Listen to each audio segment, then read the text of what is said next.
Thank you. Opponents still have 13 minutes. Thank you, Mr. Chair. Members of the committee, my name is Erin MacLean. That's spelled M-A-C, capital L-E-A-N, and I represent the Montana Medical Association. The Medical Association has asked me to come in opposition to this bill.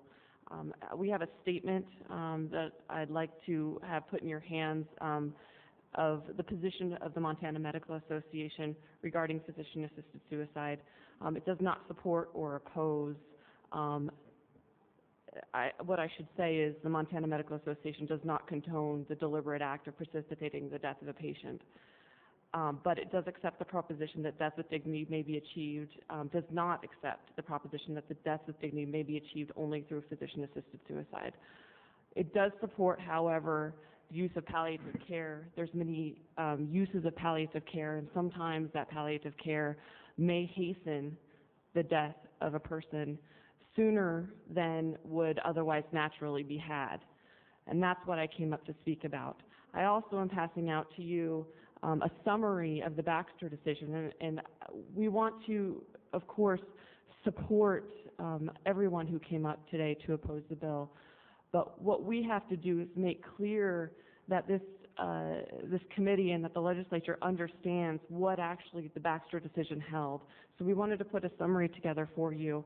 I'm not going to read it to you, but we want to make clear that the holding in that was not that physicians could go out and administer lethal doses of medication. The holding in that was that a terminally ill patient's consent to a physician aid in dying constitutes a statutory defense to a charge of homicide against an aiding physician when no other consent exceptions apply.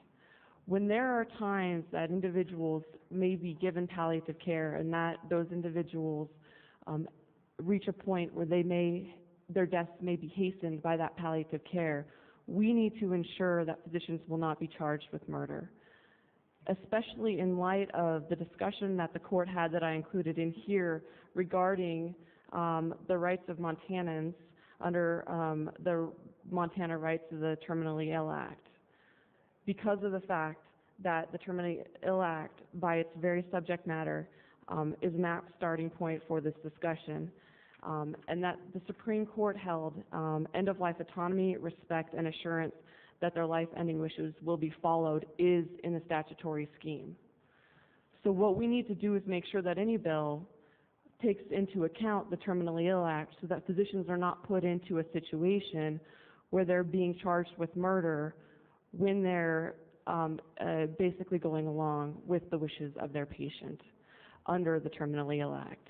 I don't believe that 116 takes into account those rights that are afforded in the Terminally Ill Act. And so if any statute is going to move forward or bill is going to be moved forward and passed into statute, we need to make sure that there isn't going to be a conflict there in statute. I will be available for questions if an additional discussion needs to be had, but I want to leave more time for others. Thank you.